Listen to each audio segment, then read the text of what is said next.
Yo, my name is Maleko. I've been rapping since about 1992. Moved to the trailer park in Moss Beach. I feel like I found hip-hop and I found what I wanted to do, for the rest of my life here on the coast. So there wasn't really many people out here doing doing hip-hop. There was a guy named J7.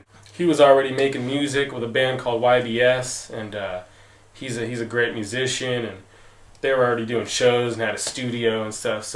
And another guy, D-Ski, who was a DJ / rapper producer who was already doing it. He had a group called The Elements, and he really took me under his wing and really got me going in hip-hop. I can really say that. He had a little 4-track and ASR 10 sampler, and we started making music, and so that was really my first experience recording, writing and recording raps. High school, I met up with a guy named Raj, came to be like my best friend.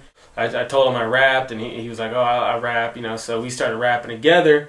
At that point, Abnormal was born, and that was me, Raj, and D-Ski. Hundreds of songs, man. We weren't really trying to put out an album or anything. We were just creating music, and just loving it and finding our style, And we ended up kicking it with Tony. You know him as Space Ranger. We used to go to his house in Montero and freestyle every Saturday night. I remember, man, I'd bring my turntables over and we'd just freestyle for hours, and we call that the Saturday night session. So we all sharpened our skills that way, and that was actually, the birth of Arachnophobics. They were on some like spacecore, like outer space, crazy rap. D-Ski, again, the brain, he was like, yo, Arachnophobics.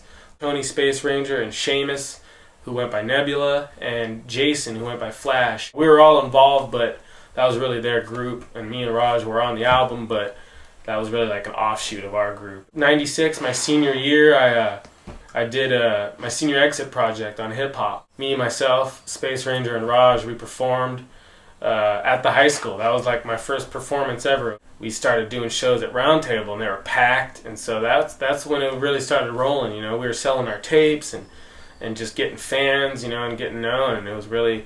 That's how I got started. Session, you shall find destiny's design. Anything is possible. The answer's in your mind. Session, you shall find destiny's design. Anything is possible. The answer's in your mind. Session, you shall find destiny's design. Anything is possible. The answer's in your mind. I put out my first tape in like '98. It was called Thinking Out Loud. I started making connections through the internet with these guys in LA. D-Ski started a website called LA-to-the-Bay.com. And it just like blew up, you know what I'm saying? Like, it was a website, and he would sell our music. I actually had a network at that time to sell my albums, So LA-to-the-Bay.com was a real big step for me as an artist. In about 2000, I found out about a record store in Burlingame called Below the Surface, and it was owned by a guy named Shane, Kegs1. He ended up being like my brother, he's one of my best friends. I actually lived with him for like 3 years. He actually started his own label, which was called Sublevel Epidemic. He put out my first record ever. At that time, there was also another website called ATACworldwide.com. That was run by a guy named P- from San Francisco, and he just started selling, underground hip-hop out of his house on Post in San Francisco.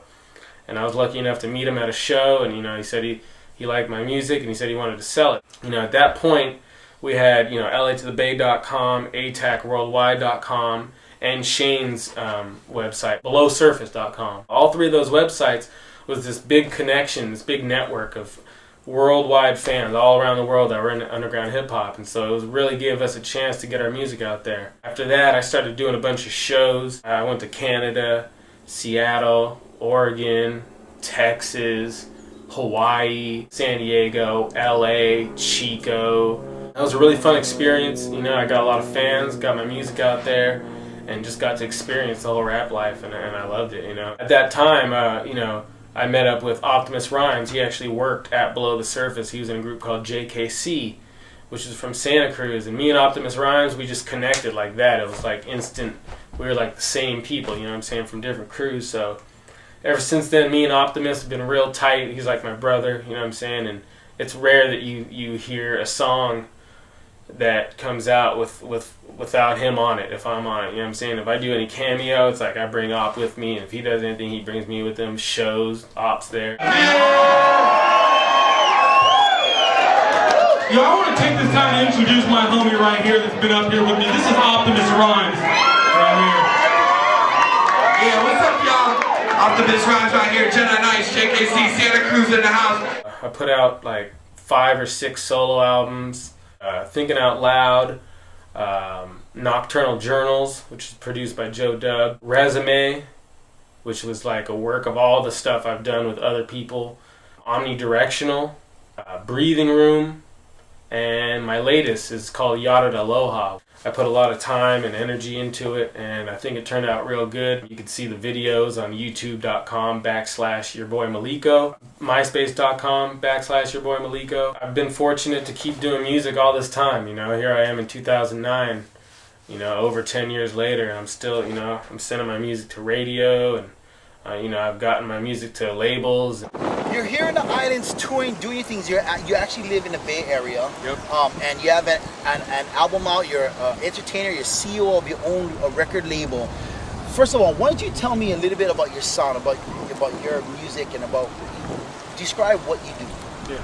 Basically, what I'm trying to do is like bring the fun back to hip hop. You know what I'm saying? And I do a lot of storytelling. I try to keep the comedy element in it. You know, I got a song called MILF about, like, you know, hot moms, and a song called 86 T-Bird, true story about me getting pulled over and rapping to get out of a ticket. So I'm just trying, I'm almost like the new Fresh Prince. There's a whole movement out here, coastside-hip-hop, and I feel like I played a major part of that. And now we're just doing a bunch of shows. You know, I teamed up with Mike from Project 650, and we started coastside.com, which is just an outlet for all the talent on the coast, whether it's music or business or anything, art. It's just an outlet for all of us to get our stuff, our voices heard, and our work seen, you know. So I got my own label, New West. I got my own DJ company, coastsidedj.com. I'm getting into editing video now, all positive, and it's all love, you know. So that's it. Maleko. If you didn't know, now you know. You know what I'm saying? So New West, Yada Aloha, Yo Coastside. Peace. Hi, nice to meet you. My name is Maleko. I like simple things like movies and burritos. Good people, that's who I run with. Flavor like sweet Maui onions. Hawaiian, German, Salvadorian. Now what category am I in? I don't know. This is hip hop, but not what you used to. Go watch the MILF video on YouTube. Tell me who else is doing what I'm trying to do. Comedy, reality, things you relate to. I'm not above you, I'm one of you. May not know you, but I still love you. I'm a hip hop hippie, spitting positivity. You damn skippy. I'm from NorCal, I got my own style. I never mean mug, always got a big smile.